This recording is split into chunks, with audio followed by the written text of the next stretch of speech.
I don't think that we can ever have peace with my family unless the truth is out there. For decades, whispers have echoed through royal halls and tabloid headlines alike. What if Prince Harry isn't truly King Charles's son? Could the world's most famous monarchy have been built on a lie? The rumors weren't baseless.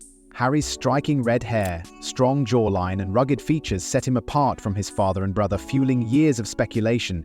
His mannerisms, expressions, and even his rebellious nature seemed different from the rest of the royal lineage. The world demanded answers. Who was his real father? Was it James Hewitt, the cavalry officer who once held Diana's heart, or someone else entirely? Now, a groundbreaking DNA test has shattered the speculation and left the world in shock. The results are in. The truth? Unbelievable. But to understand why this mystery even exists, we need to go back to where it all began. From the moment Prince Harry was born, whispers of doubt circulated through the highest circles of British society. Unlike his older brother William, who bore a striking resemblance to their father, Harry looked different. His vivid red hair, rugged features, and confident demeanor set him apart. While some dismissed these differences as genetic luck, others weren't so sure. Could it be possible that Prince Charles wasn't his real father?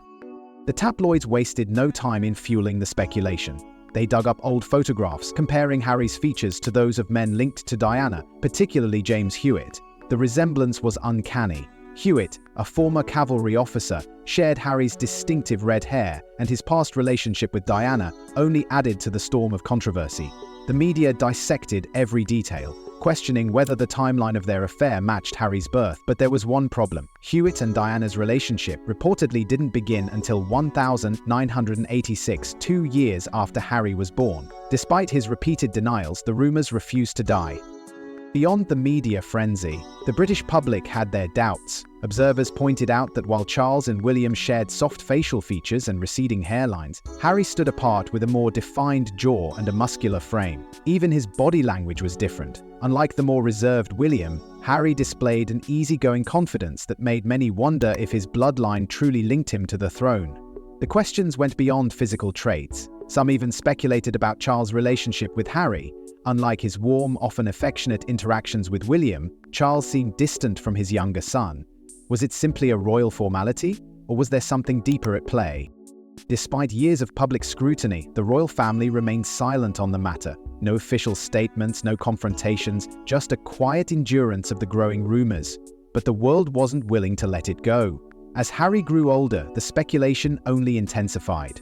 Was it possible that Diana had left behind a secret that could shake the monarchy to its core? And if so, why had no one addressed it? The weight of these questions loomed over Harry's life, shaping his perception of the royal family and his place within it. If his lineage was truly in question, what did that mean for his role? The only way to silence the rumors was with undeniable proof, something that no amount of speculation could refute. The truth was out there, waiting to be uncovered. But this speculation wasn't just random. It had deep roots in the troubled marriage of Prince Charles and Princess Diana. From the outside, their marriage seemed like a fairy tale, an elegant princess and her royal prince, admired by millions. But behind closed doors, it was a different story. From the very beginning, Prince Charles and Princess Diana's relationship was built on shaky ground. A 12-year age gap, vastly different personalities, and the ever-present shadow of another woman made their union more of a royal obligation than a love story. Even before Diana walked down the aisle, Charles was in love with someone else. Camilla Parker Bowles had always been the woman he truly wanted. Their bond had existed for years, surviving separate marriages and royal expectations. Diana knew this, and from the start she felt like she was competing with someone she could never replace. She once admitted that there were 3 people in this marriage, and the weight of that reality was something she could never escape. Despite the public spectacle of their wedding, their connection behind closed doors was strained.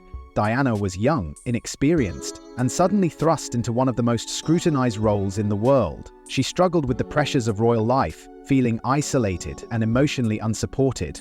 While the public adored her, within the palace walls, she felt alone. The expectations were suffocating, and the man who was supposed to stand by her side remained emotionally distant. Charles, burdened by duty and unresolved feelings for Camilla, struggled to provide the support his wife so desperately needed. The tension only grew worse over the years. Charles and Diana had 2 sons, but even the birth of their children couldn't bridge the emotional distance between them. By the late 1980s, their marriage had deteriorated beyond repair. Diana, longing for love and connection, sought companionship elsewhere. One of the men she grew close to was James Hewitt, a former cavalry officer. Their relationship, later made public, became one of the most talked about affairs in royal history. Meanwhile, Charles quietly resumed his relationship with Camilla, further driving the couple apart.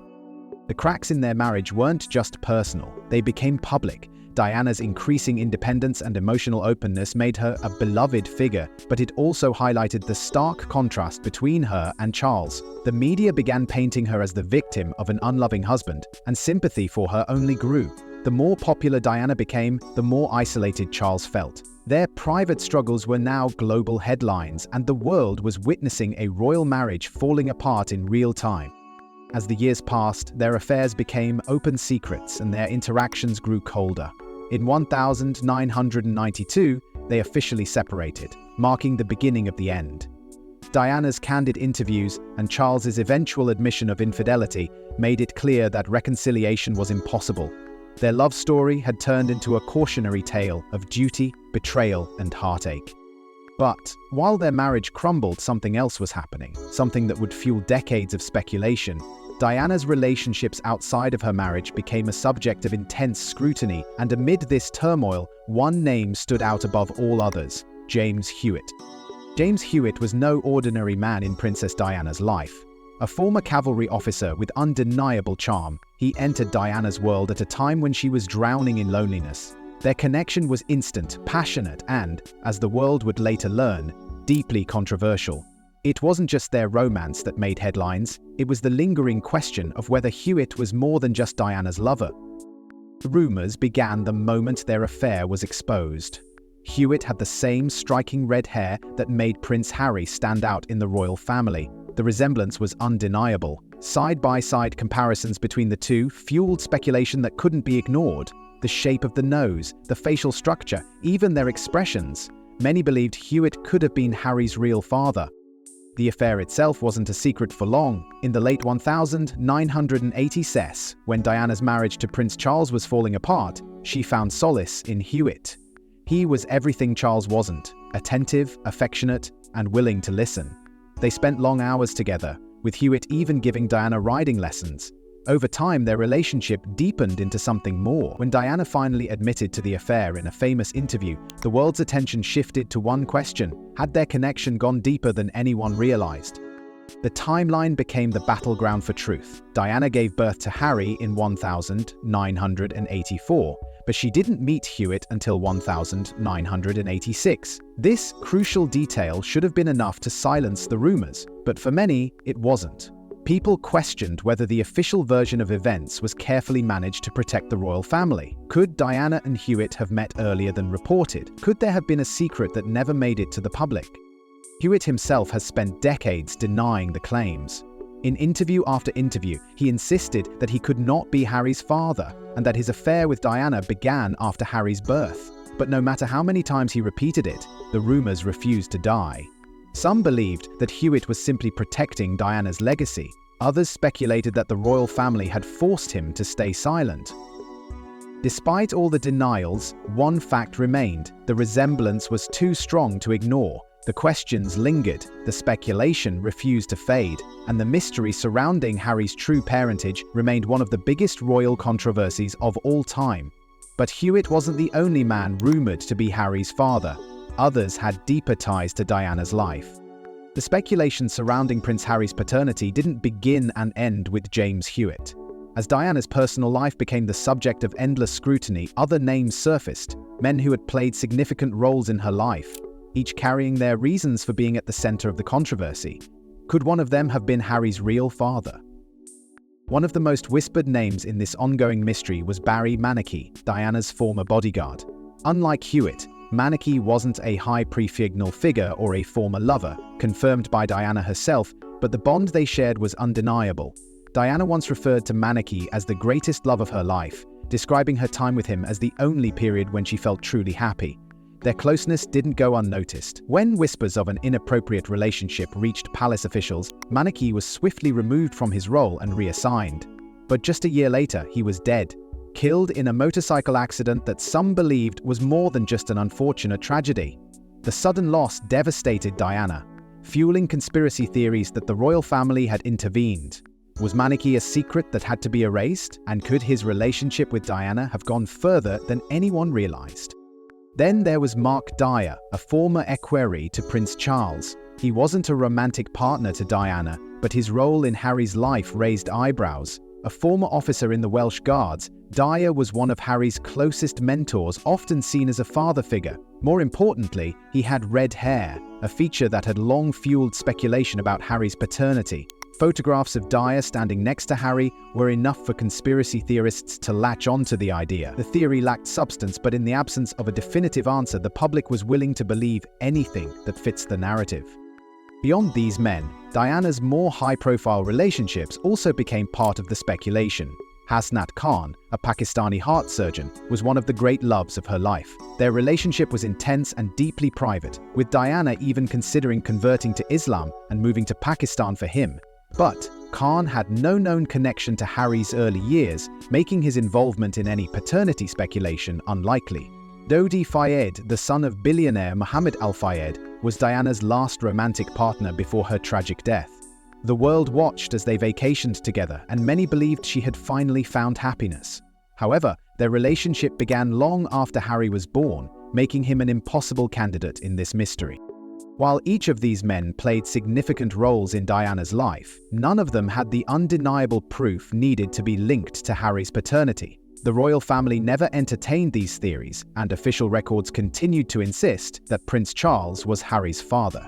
But while the world speculated, what did Prince Harry himself think of these rumors? Prince Harry grew up in the shadow of relentless speculation. From an early age, he was aware of the whispers, the hushed conversations in royal circles, the suggestive headlines splashed across tabloids, and the constant comparisons between him and his father. Unlike Prince William, who bore a striking resemblance to Charles, Harry stood apart. The red hair, the stronger features, and the easygoing nature, it was enough for the world to question if he truly belonged. Despite the royal family's silence, the rumors followed him everywhere. At school, he was reportedly taunted about his paternity. The press latched onto every detail, fueling the fire with side-by-side photos of Harry and James Hewitt. It didn't matter that the timeline of Diana's affair with Hewitt made it impossible for him to be Harry's father. The world had made up its mind, and Harry was forced to live with the consequences. His relationship with Charles was complicated. While William was often seen as the responsible heir, Harry was painted as the rebellious one, the spare, the wild card, the one who didn't quite fit the mold. Some saw Charles's reserved nature toward Harry as evidence that he too had doubts. Others believed the rumors had created an emotional distance between them. Whether or not this was true, one thing was certain: Harry struggled with his place in the royal family. The media played a cruel role in shaping his reality. Every move he made was scrutinized, every mistake magnified. He was labeled as reckless, difficult, and unpredictable. While William was groomed for the throne, Harry was pushed further into the role of an outsider. The tabloids didn't just spread the paternity rumors, they painted Harry as a problem. They followed him relentlessly, exposing his private life, tracking his relationships, and turning his struggles into entertainment for the masses. Eventually, he fought back. As he grew older, Harry became more vocal about the damage the media had inflicted on his life. He pursued legal battles against publications that violated his privacy, taking a stand against the very institutions that had tormented him since childhood. The pressure, the public scrutiny, and the unresolved tension with his family ultimately pushed him to step away from royal duties altogether. Through it all, Harry remained silent about the rumors.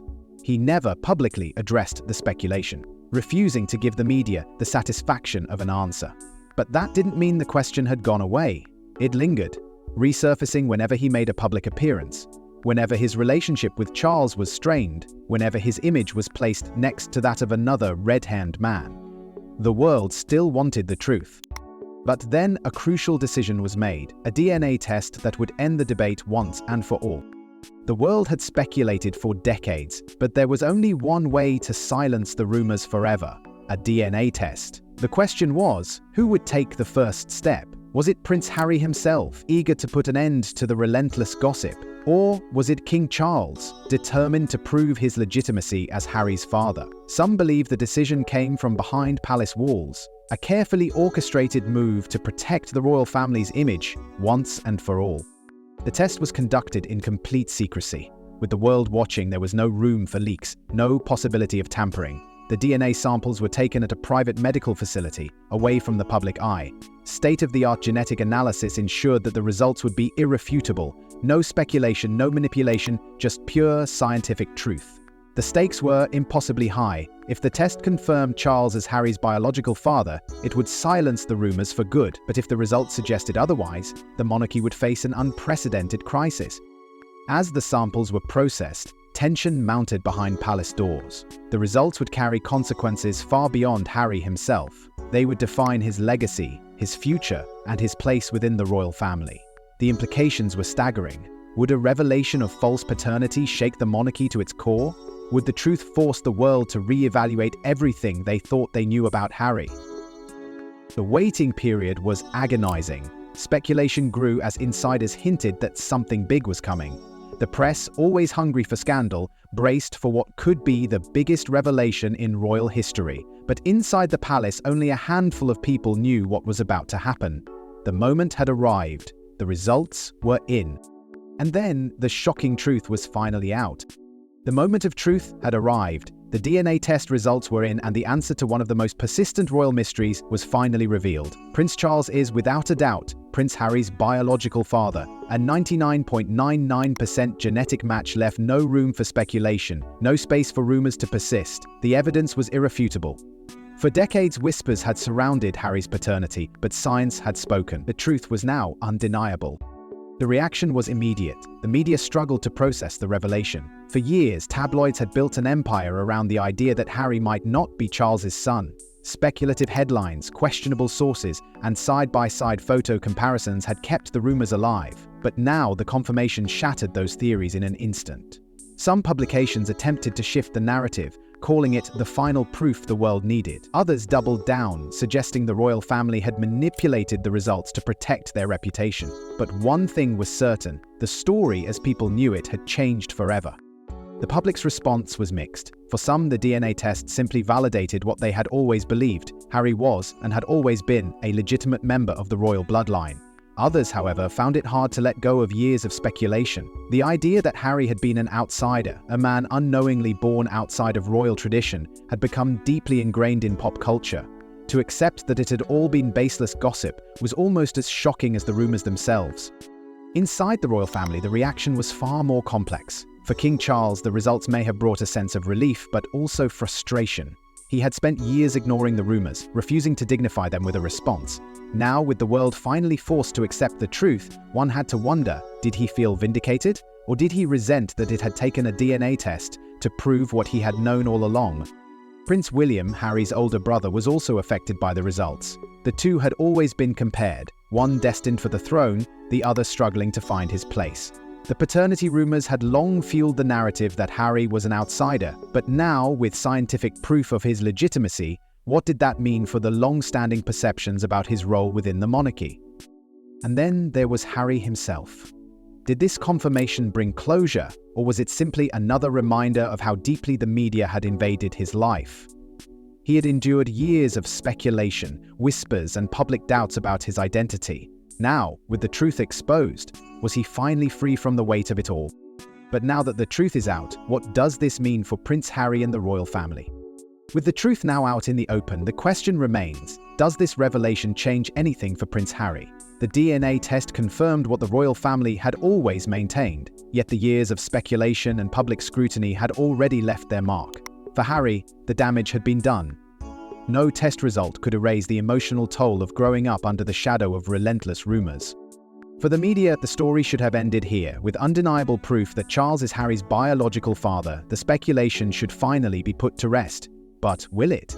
The press has built an empire on royal scandals, and even the strongest evidence has rarely silenced conspiracy theories. Some will still question the timing, the motivations, and even the credibility of the test itself. But for those who relied on facts over fiction, the case was now closed. The impact on Harry's relationship with his father and brother is less clear. Will Charles and Harry find common ground now that the rumors have been buried, or have years of tension already pushed them too far apart? Prince William, too, must navigate what this means for their dynamic. The idea that Harry was different, an outsider in some way, had fueled decades of comparisons. Now, with his legitimacy confirmed, does it bring them closer, or does the divide remain? As for Harry's place in the royal family, the test doesn't change his standing. He remains the son of a king, the brother of a future monarch, but it may offer something far more valuable than a title: peace of mind. After years of doubt, accusations, and media scrutiny, the truth has finally set him free. And with that, one of the most controversial royal mysteries is finally laid to rest. If you found this revelation fascinating, don't forget to like, share, and subscribe for more deep dives into royal secrets. Stay tuned for the next big story.